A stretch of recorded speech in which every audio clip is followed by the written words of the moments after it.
everybody has secrets, everybody has pain, and they want somebody that has it too, that they can connect with on a very, I know I use the word visceral a lot, but I mean that on a very one-on-one gut level.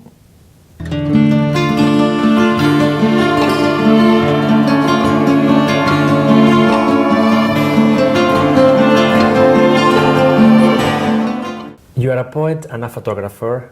3 of your books, the first one, I Lost My Virginity to Michael Cohen, and then the Joshua Eulogies, I think it's called State of Grace as the full title, and then the last one is Enter Here. In these 3 books, we see photographs by you in the books. I would like to know, how do you mix the image and the text? Do you start with the text and then you add the photographs, or you blend both of them as you are building the books? Most of the time, the photos come afterward. I mean, there are photographs that I have written poems to, like the ekphrastic poem in State of Grace, when her son has been dead 7 years, and there's that woman kind of doing sort of cartwheels around the moon. But with the books, I think with all 3 of them, my publishers had a big say-so in what went where. I supplied a number of photos, and they made the choices, not me. I have been reading and looking at your books, and I see a little progression. Maybe this is my own perception, but in Enter Here, there is one poem called, let me see if I remember the title. It's called Because He Used to Love Her, a story in photographs. And there, the photographs have a very direct text, and it looks like a graphic novel. So I don't know if you have seen an evolution in the way you pair your text and your images. Yes, that's a very good example. I was coming by train from San Luis Obispo back to LA, and we had about an hour before the train got there, and there was this tall, willowy, gorgeous woman with hair down to here, and she was just sort of standing there and doing things, and I was bored, and I had my cell phone, and I just started photographing her. And when I had a chance to look at them, there was a progression, and I wrote very deliberately those Senryu, those poems for those photographs, and sent it out that way, you know, for publication. What's the name of the form again? I cannot say it. Senryu, S-E-N-R-Y-U. A type of haiku. It's a haiku that it doesn't have nature in it. It has the city and character foibles and everything other than nature. In your photographs, we can find 3 series. You have portraits of poets, you have a street life, a lot of pictures of downtown LA, and you also have a series of photo essays that are published in the online magazine Cultural Weekly. Do you use this studio in San Pedro for your the portraits of poets? For the portraits, yes. If I'm going to be shooting seriously, you know, I'm shooting with a Nikon and all the bells and whistles, and I'm shooting, you know, in a studio where I can control the light, I can control pretty much everything. But when I'm on the street, I can control nothing. So. Your photographs, the street life, they look like stolen moments. The ones in downtown LA, like people sometimes waiting for the bus or just walking, or a couple, you know, in front of a window. It had that kind of instantaneous capturing of the intimacy of your subjects. You started as a photographer very young. If I could draw, I never would have picked up a camera, but I couldn't draw. And I really wanted to make an image of what I saw, because I just thought I saw it differently. And I went to San Francisco with my mother and sister. I was 10, and my dad. My dad bought me a little Instamatic camera and 10 rolls of film, and I photographed everything I saw. It was like a banquet, you know. I got home, my father had the film developed, and he told me I had a gift. He could see what I could see. My father was an artist who had to make a living, so didn't pursue art, but I think he saw something in me. He bought me a Nikon, and so I had a Nikon camera at 10. What a responsibility for a child too. It was, yeah. I was very careful, and I read the manual, and I learned the different f-stops, and I took it very seriously. The city landscape has a great presence, both in your poetry and also in your photographs. Many of your poems are about freeways or nightclubs, bars, and you have photographs of the urban core. We could say that you are attracted to the noir universe, and maybe we should invite Susan Loomis to this conversation because she's the expert of noir. But also Bill Moore, in the foreword of your book Junkie Wife, which was published in 2018, he says that you have chosen the equivalent of black and white film in your poems. Could you talk about your attraction to this noir universe? I grew up on black and white movies and noir films and anti-heroes.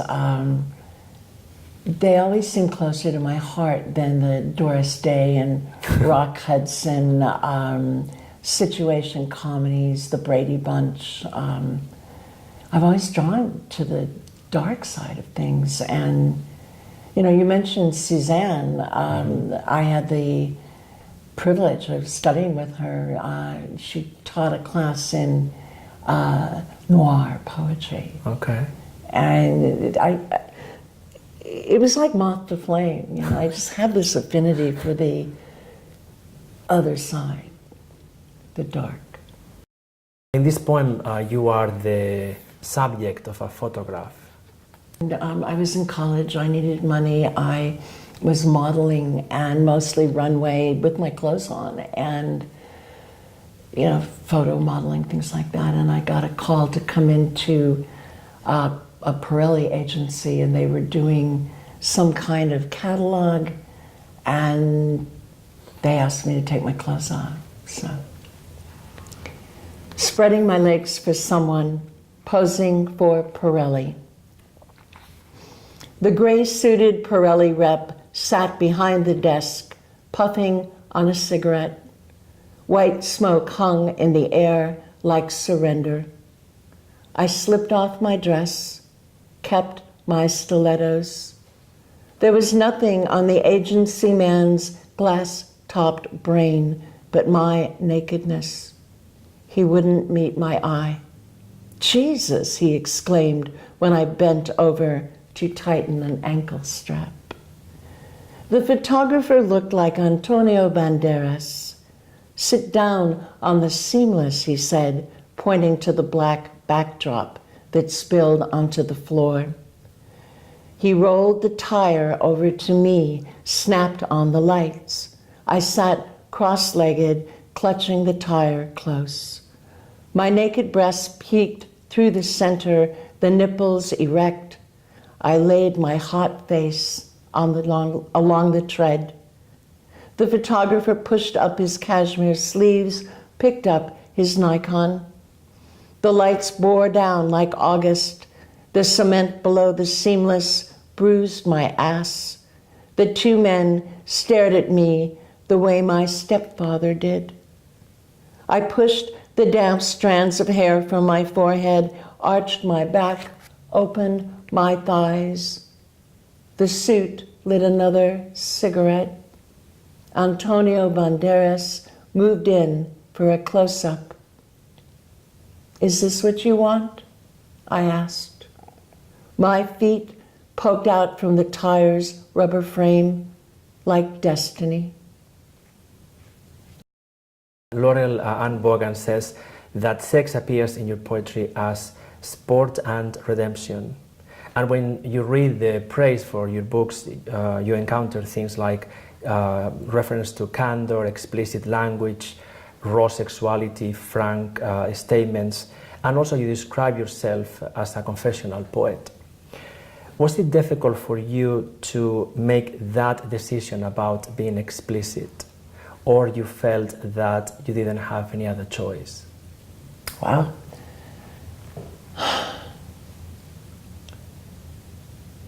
I think the latter. I think I'm drawn that way. You know, that's who I am as a person. I think I approach the world from a visceral place. I want to touch it, taste it. You know, I want to roll around in it. If you were to ask me if I'm writing about sex, I would say no. You say in one of your books, you say, "I am writing about power." Exactly. You know, it's very simple. It's who has it, how to get it, how to keep it, how to wield it, and how to not let it destroy you, I think. Everything is about sex except sex. Sex is about power. And that's not original, that's Oscar Wilde, a paraphrase. But I find that that's my natural language. Okay. You know, some okay. people speak Spanish, some people speak Arabic. I speak sex. It's the best way for me to say what I want to say.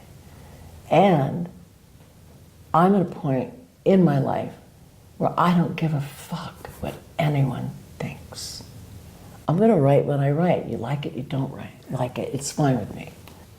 In the book Junkie Wife, yes, published by Monty Press, you say, "No names were changed, no one was innocent." And this is my question. How do you calibrate how much to disclose from somebody else's privacy? I tell the truth. In this particular book, it was a huge breakthrough for me. I had tried to write this story before and always failed. And what came up for me finally was that I was trying to look good. Okay. I was the victim. I was the poor, sad girl that was driven to hard narcotics instead of being a very able collaborator in that whole dynamic. And when I gave up me looking good, it was okay for the other people in this story not to look good. It was very freeing, and I felt that, number one, they'll never read this. These are people who would never pick up a book of poetry. My name has gone through several evolutions that nobody knows who Alexis Rhone Fancher really is. So no, I didn't care, and I felt I could say anything as long as it was my truth. Why don't you read one of the poems from this book, from Junkie Wife? Why I prefer injectable narcotics, the truth that impales me each time I get straight. It's all cake once I've found a good vein. I surrender to the dazzling foreplay, loosen the belt, ease back the plunger, watch my blood flood the syringe. The gasp, the breath catch just before I jam the plunger down, just like you plunge into me, my cheeks flush. And the rush, the ride, the afterglow, better than sex. Correction, better than sex with you, I mean. Your endings are excellent. It's always like a twist and then another twist on the twist. Thank you. I work at that. It's, Another major theme in your poetry is grief, specifically in your second book, State of Grace, the Joshua eulogies. You wrote State of Grace after the death of your son. He was 26 at the time. So if grief is this kind of endless circle, when do you know the book was finished?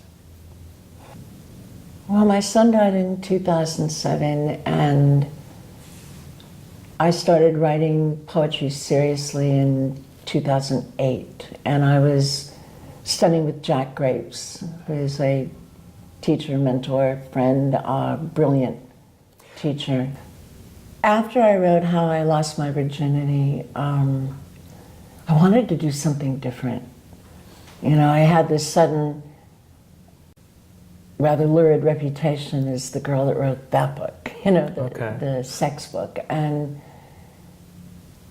I very deliberately decided to write something totally different. So there was that. I wrote the first poem for the Elegies in 2013, and it was the poem Over It, and where this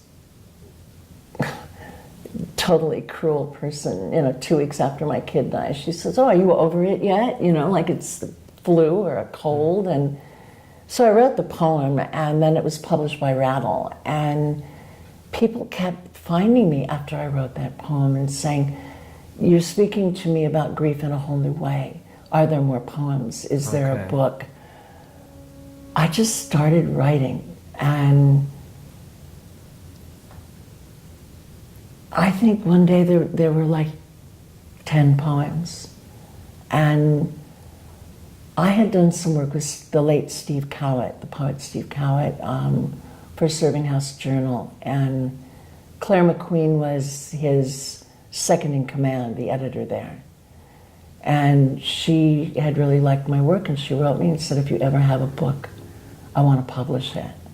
I said, "Well, I've got these dead kid poems," as I call them. I know that's, you know, anyway, it's what it's so. And I sent them to her, and she said, "Yeah, we've got a book."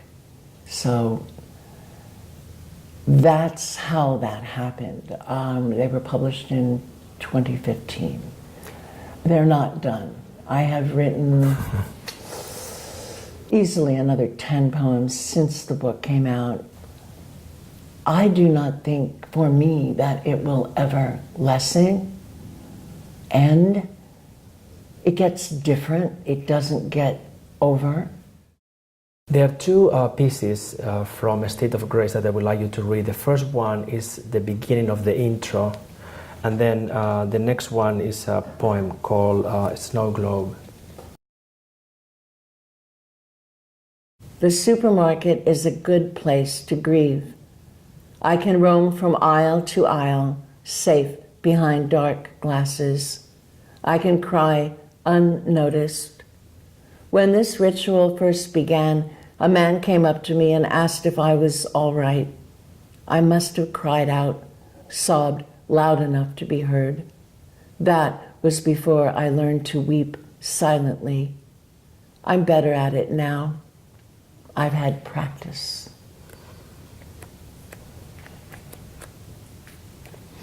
Snow globe. Despair arrived, disguised as 9 pounds of ashes in a velvet bag, worried so often between my fingers that wear marks now stain the fabric. Is it wrong to sift the remains of my dead son, bring my ashen finger to my forehead, make the mark of the penitent above my eyes?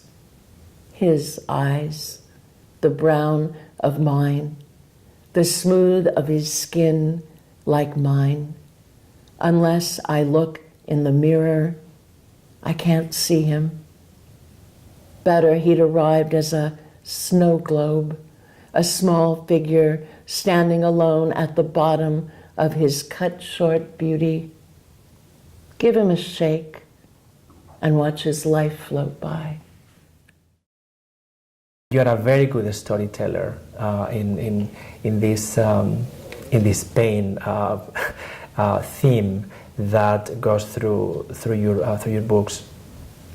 Which elements do you need in a story for you to tell the story, to go there?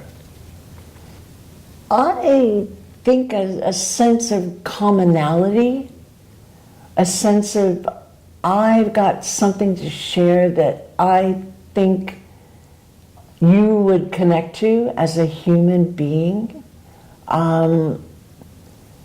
Since Junkie Wife has just recently come out, I get odd things in the mail. I get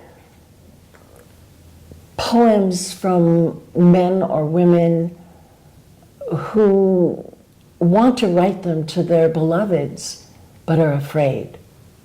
They want to write something so searingly sexual that it would just open them wide open, but they're afraid that their very straight-laced wife or husband wouldn't get it. And they send these to me, which is such an honor. And it's not like they want to seduce me or they want to send me something dirty. They just want an open mind. They just want someone that they feel they can connect with. I mean, I have people come and tell me about their first sexual experience, or their cousin Lisa, or their cousin Elaine in the pool naked.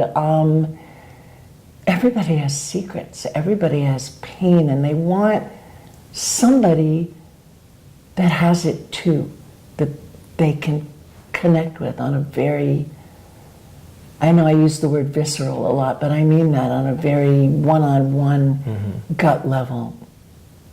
You know firsthand poets and their poetry. The poets because you photograph the poets as a photographer, but also the poetry because you are the poetry editor of the online magazine Cultural Weekly. How long have you been collaborating with Cultural Weekly?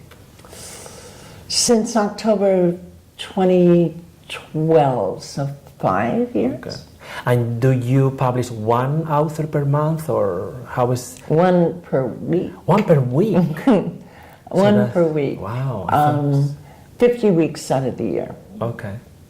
I'm privileged to work with Chiron and Adam Leipzig and some remarkable people at Cultural Weekly, and I'm privileged to have the poetry editor job. And we don't have any submissions, nobody's sending me their work. I find poets I'm interested in and approach them. So since you have this first-hand knowledge, have you been able to see any trends or any movements in the poetry universe of Los Angeles? I think there's a big trend toward inclusivity in poetry, and I think that I'm seeing more and more young people. I don't know if it's because of hip-hop or because of rap poetry or just youth feeling more expressive, but I find a lot more people being willing to share, being open, inviting youth to read. I think that's a huge trend. I'm also seeing that people at the other end of the spectrum, older people, are opening up a lot more. People like me who say, I have nothing to lose and I don't care. And I think that we, working with young people, I taught a class in writing sexual poetry earlier this week at Mount San Antonio College, and it was filled with young poets and people who were feeling so deeply. And I think that poetry will become more inclusive. I think that it will become less rarefied, less precious. And I think it's happening right now. Why don't you close the interview with a poem from your first book, How I Lost My Virginity to Michael Cohen. Michael Cohen is, by the way, the name of a famous lawyer now. I know. People ask me if they're connected or if it's the Michael Cohen. And I'm like, oh God, I would never date a lawyer. He could smell thrill seeker all over me, but he wasn't like the others. Tenderness so foreign, confusing. He caressed me like I mattered, kissed away all my misgivings, breathed me in. Is this what you want? He asked. Thank you very much. Thank you. Thank you. It's been a pleasure.